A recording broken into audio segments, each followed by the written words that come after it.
இந்த வீடியோவில் 7ஆம் வகுப்பு கணிதம் பருவம் 1 பாடம் 1 பயிற்சி 1.1ல் 3வது கணக்கு பார்க்க போகிறோம். கீழ்கண்டவற்றை கூட்டுக. எண்கோட்டை பயன்படுத்தி கூட்டுக. எண்கோட்டை பயன்படுத்தி கூட்டுக. 8 மற்றும் -12. எண்கோடு வரைஞ்சிருக்கிறோம். இங்கே 0 இந்த பக்கமாக ப்ளஸ் நம்பர்ஸ், இந்த பக்கமாக மைனஸ் நம்பரு. 8 +8 முதல்ல என்ன நம்பர் இருக்குன்னு பாருங்கள், +8. அப்போ இந்த 0லேருந்து +8க்கு கொண்டு போயிடணும். +8 அடுத்து நம்மளுக்கு என்னது -12. மைனஸ்க்கும் போது எந்த பக்கம், ப்ளஸ்க்கும் போது நம்ம வலது பக்கமாக போகணும், மைனஸ்க்கும் போது இடது பக்கமாக கொண்டு வரணும். அப்போ இந்த இடத்துலேருந்து நம்ம அடுத்து என்ன பண்ணணும், இடது பக்கமாக 12 அலகுகள் நகர்த்திட்டு வரணும். சரியா, 12 அலகுகள் நகர்த்திட்டு வரணும். 1 2 3 4 5 6 7 8 9 10 11 12. அப்போ எதில் வரும் கரெக்டாக ஆன்சரு, -4ல் வரும். சரி, அப்போ இந்த கணக்குக்கான ஆன்சர் என்னது, -4. விடை =-4. இப்போ பாருங்கள், 8லேருந்து 12 கழிக்கிறோம். 8லேருந்து 12 கழிக்கிறோம்.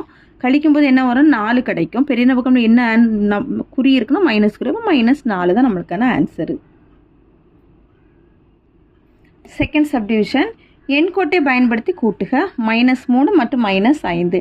எண்கோடு நம்பர் எழுதி வச்சுருக்கிறேன். இப்போ பாருங்கள், ஃபஸ்ட் நம்பர் என்னது -3. மைனஸ்க்கும் போது எந்த பக்கமாக வரணும், இடது பக்கமாக வரணும். எத்தனை அலகுகள் நகர்த்தணும், 3 அலகுகள் நகர்த்தணும். அப்போ 1 2 3 -3. சரியா, அடுத்தது பாருங்கள் -5. -5 இப்போ எத்தனை அலகுகள் நகர்த்தணும், 5 அலகுகள். எந்த பக்கமாக நகர்த்தணும், அதே இடது பக்கமாக தான் நகர்த்தணும். அப்போ 1 2 3 4 5. ஆன்சர் என்னது, -8. இப்போ இதை கூட்டி பாருங்கள், -3 ப்ளஸ் -5. ரெண்டும் ஒரே குறியாக இருந்துச்சுன்னா மைனஸை போடணும். 3ஐயும் 5ஐயும் கூட்டும்போது 8. நம்ம மேனுவலாக பண்ணும்போது நம்மளுக்கு 8 கிடச்சிச்சு. அப்போ ஆன்சர் வந்து என்னது, நம்மளுக்கு விடை 8, -8. அடுத்து 3வது, -100 ப்ளஸ் -10. -100 ப்ளஸ் -10. இது பாருங்கள், ரெண்டும் ஒரே குறியாக இருக்குது. அப்படின்னா மைனஸை எழுதிடணும்.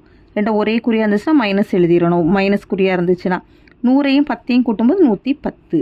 அவ்வளோதான் ஆன்சர். 4வது சப்டிவிஷன். 20 + -72.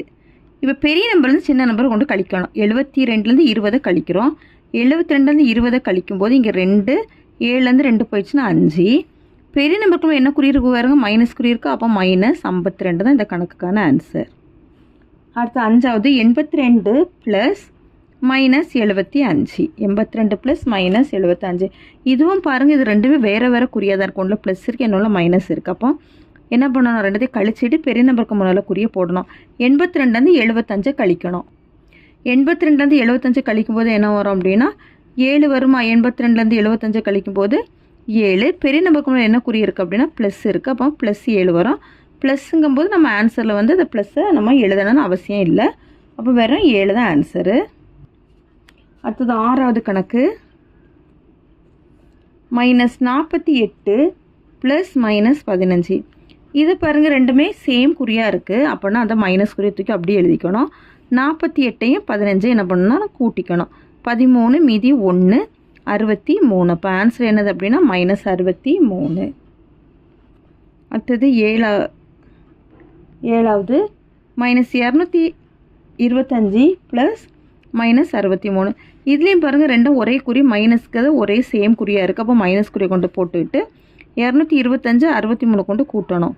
5ஐயும் 3ஐயும் கூட்டும்போது 8, 6 2ஐயும் கூட்டும்போது 8 2 -288. அவ்வளோதான் இந்த கணக்கு. தேங்க்யூ.